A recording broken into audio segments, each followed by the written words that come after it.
All right, welcome into the Scholastic Ball Report. William Warfield here, filling in for the legend Gary Ball, who's out this week. But man, we're in good hands because we got the Paul Lawrence Dunbar Lady Bulldogs, who are off to a fast start already on the season. And Coach Runyon, who do we have here with us today? We have three of our starters, Isaiah Campbell, Lisa Ellison Coons, and Tanaya Cecil.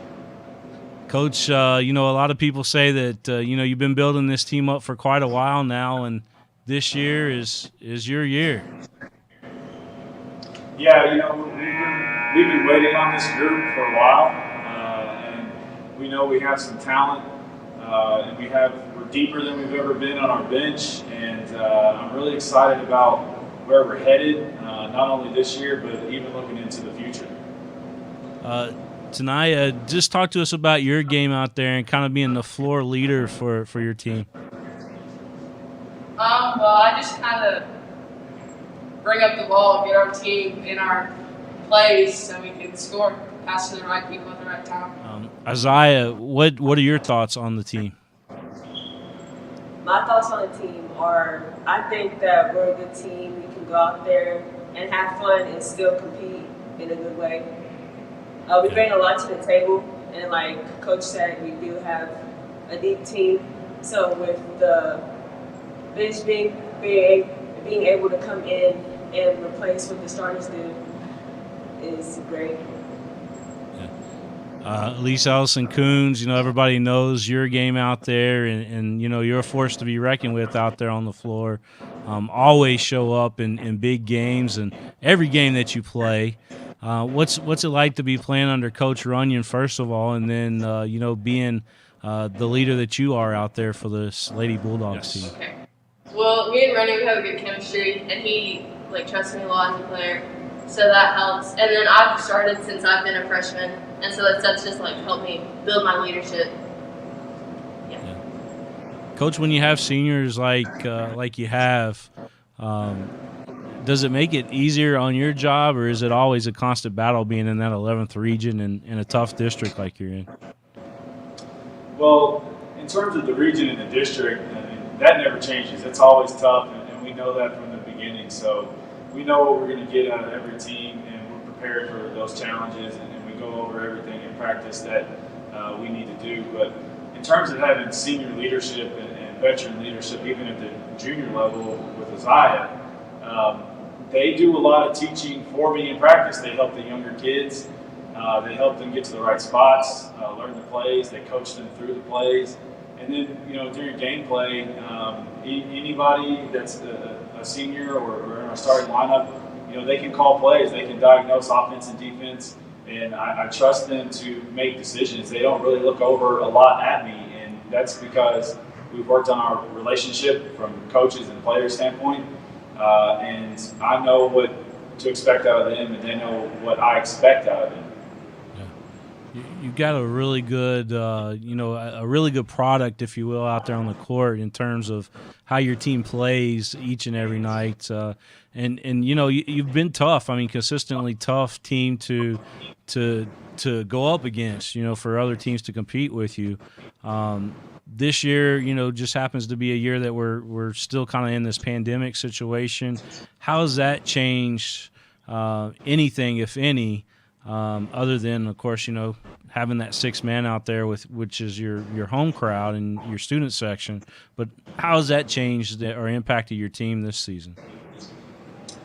Well, definitely this year's been strange. But again, having a veteran-led team has allowed us to navigate the pauses due to COVID a little bit easier than maybe some younger teams have. So, if we have to take a break like we did, from Thanksgiving to Christmas, we can come back and just spend a couple days maybe getting back in shape. But I don't have to spend a lot of time teaching a lot of the things that we already know because, a lot of these kids have been playing, 3 and 4 years. And so with that veteran leadership, already having a system in place, it makes the transition from starting to stopping and stopping to starting a little bit easier. I can imagine that from the girls' perspective, dealing with online school, things are just not the way that they want them to be, and it kind of keeps them out of a routine. You know, we're so used to being in a routine of school and then practice, pregame meals, things like that, and they have really adapted very well. And I think they all look forward to coming to the gym because this might be the one thing that they get to do for an extended period of time. So they've really adapted well. They've bought into masking up and being safe and you know, making their social life, making those sacrifices and not going to parties and putting the team in front of everything else. And so, and that comes from the top-down leadership, not just from me, but from the kids. And they're really modeling that. And I can't be more proud of them than I am right now this year, because this year is unlike any other we've ever had. Have you ladies given any thought to you know, making any college decision yet, or deciding, you know, where you would like to play at the next level? I'm still undecided about where I want to go. I'm definitely like narrowing my choices down. I think I'll end up committing here soon, but I'm just not really for sure yet, 100%.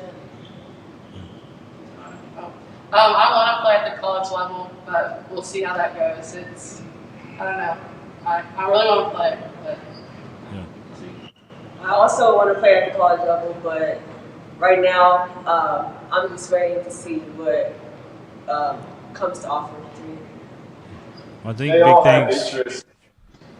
I'm sorry, William. I was just going to say they all have colleges that are interested in them, and they're working hard for their goals, and we push them every day in practice, and they know that if they want to get to that next level, that's what it takes. And so they're all doing a great job. I know big things are ahead for you all, not only this season, but you know, in the future for you young ladies, because of you know, the character, the things that people don't see that you guys provide out there. You know, the community involvement and you know, things behind the scenes that you all are great at. That's not on the basketball court that you showcase, but. Just a fine team you got here, Coach Runyon, and you know, much success this season. And I noticed you opened up the season with a big win against Scott County. I know that had to make you feel good. Yeah, you know, it was good to get over that hump with them. We got a couple more hurdles that we have to clear this season, but we talk about it every day in practice. We remind them every day. And one of the things that we've been saying all year long is that our season is 6 miles long. It's about 6 miles from Dunbar to Rupp Arena, and we navigate those 6 miles one day at a time. And so we talk about it day in and day out, and they're really buying into the concept. And so far, so good.